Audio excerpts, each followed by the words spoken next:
ನಮ್ಮ ಕ್ಯಾಂಪ್ಕೋದ ಸಾಂತ್ವನ ಯೋಜನೆ ಅಂದರೆ ಸಕ್ರಿಯ ಸದಸ್ಯರಿಗೆ ಕ್ಯಾಂಪ್ಕೋದಿಂದ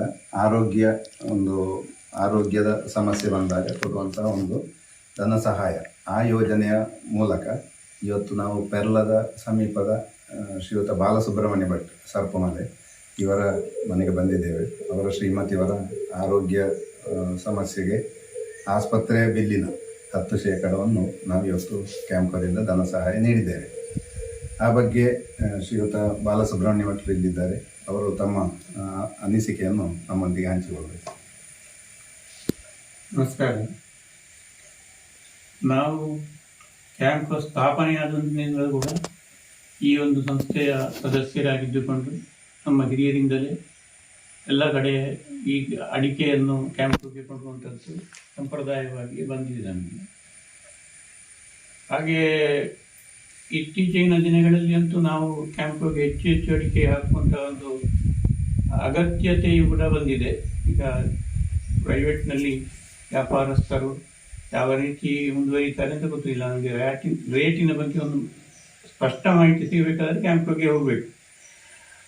ಹಾಗೆ ಇತ್ತೀಚೆಗೆ ನನ್ನ ಶ್ರೀಮತಿಗೆ ಅಸೌಖ್ಯ ಆಗಿ ನಾನು ಆಸ್ಪತ್ರೆಯಲ್ಲಿ ಸ್ವಲ್ಪ ಸಮಯ ಇದ್ದು ನಂತರ ದೊಡ್ಡ ಬಿಲ್ಲು ಬಂದಿದೆ. ಹಾಗೆ ಇತ್ತೀಚೆಗೆ ಪೆರ್ಲದಲ್ಲಿ ಒಂದು ಸದಸ್ಯ ಬೆಳೆಗಾರರಿಗಿರುವಂಥ ಒಂದು ಮಾಹಿತಿ ಕಾರ್ಯಕ್ರಮ ನಡೆಯಿತು. ಆ ಮಾಹಿತಿ ಕಾರ್ಯಕ್ರಮಕ್ಕೆ ನನಗೆ ಉಪಾಧ್ಯಕ್ಷರು ಹೇಳಿದ್ದಾರೆ, ನಮ್ಮ ಬಾಬಣ್ಣನು ಹೇಳಿದ್ದಾರೆ, ಹಾಗೆ ಪೆರ್ಲದ ಕ್ಯಾಂಪ್ ಬ್ರಾಂಚಿನಿಂದಲೂ ಹೇಳಿದ್ದಾರೆ. ನನಗೆ ಹೋಗಬೇಕಂತ ತುಂಬ ಮನಸ್ಸಿತ್ತು. ಅನಿವಾರ್ಯ ಕಾರಣದಿಂದ ನನಗೆ ಹೋಗ್ಲಿಕ್ಕೆ ಆಗಲಿಲ್ಲ. ಅದರ ಒಂದು ಕಾಗದದ ಒಂದು ಕಾಪಿಯನ್ನು ಉಪಾಧ್ಯಕ್ಷರು ನನಗೆ ಕಳಿಸಿದ್ದರು. ಅದನ್ನು ನಾನು ಓದಿ ನೋಡುವಾಗ ಅದರಲ್ಲಿ ಸದಸ್ಯ ಬೆಳೆಗಾರರಿಗೆ ಇರುವಂತಹ ಕೆಲವು ಸೌಲಭ್ಯಗಳ ಬಗ್ಗೆ ಅದರ ವಿವರಗಳಿತ್ತು.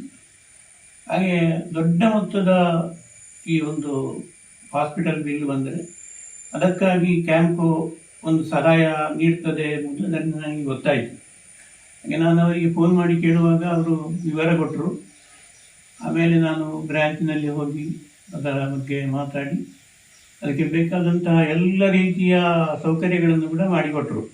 ಸಾಮಾನ್ಯವಾಗಿ ಹೇಗೆಂದರೆ ಒಂದು ಸೌಕರ್ಯಕ್ಕೆ ಅಥವಾ ಕೊಡುವವರು ಸ್ವಲ್ಪ ಕೇಳುವವರನ್ನು ಅವರಿಗೆ ಒಂದು ಗೌರವ ಅಷ್ಟಾಗಿ ಇರುವುದಿಲ್ಲ. ಆದರೆ ಕ್ಯಾಂಪದಲ್ಲಿ ಹಾಗೆ ಮಾಡಲಿಲ್ಲ.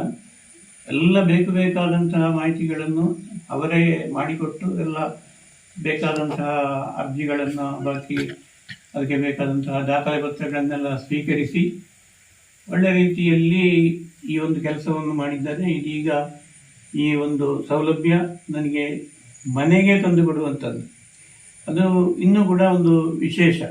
ಇಲ್ಲಿ ಅಲ್ಲಿ ತಗೊಂಡು ಹೋಗಿ ಆಗಲ್ಲ.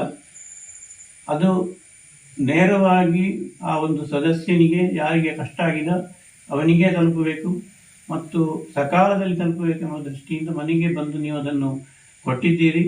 ತುಂಬ ಪ್ರಯೋಜನವಾಗುವಂತಹ ವಿಷಯ. ಲಕ್ಷಗಟ್ಟಲೆ ಹಣ ಅಂದರೆ ಯಾರಿಗೂ ಕೂಡ ಅಷ್ಟು ಸುಲಭದಲ್ಲಿ ಆಗುವುದಿಲ್ಲ. ಶ್ರೀಮಂತರಿರ್ಬೋದು ಅಥವಾ ಬಡವರಿರ್ಬೋದು, ಯಾರಿಗಾದರೂ ಕೂಡ ಕಷ್ಟವೇ. ಅಂಥ ಸಂದರ್ಭದಲ್ಲಿ ಇಂತಹ ನೆರವು ಸಿಕ್ಕಿದ್ದು ತುಂಬ ಪ್ರಯೋಜನ ಆಗಿದೆ. ಹಾಗೆ ಕ್ಯಾಂಪ್ಗೆ ಎಲ್ಲ ರೀತಿಯಿಂದಲೂ ಕೂಡ ನಾನು ಹೃದಯಪೂರ್ವಕವಾದಂತಹ ಧನ್ಯವಾದಗಳನ್ನು ಹೇಳ್ತೇನೆ. ಬಾಯಿ ಮಾತಿನ ಧನ್ಯವಾದ ಅಲ್ಲ, ಹೃದಯ ತುಂಬಿ ಬಂದಿದೆ. ಆ ಬಗ್ಗೆ ನಾನು ಕ್ಯಾಂಪ್ ಆಡಳಿತ ಮಂಡಳಿ ಹಾಗೂ ಅಲ್ಲಿಯ ನೌಕರ ವೃಂದ ಎಲ್ಲದರಿಗೂ ಕೂಡ ಧನ್ಯವಾದಗಳನ್ನು ಹೇಳ್ತಾ ಇದ್ದೇನೆ.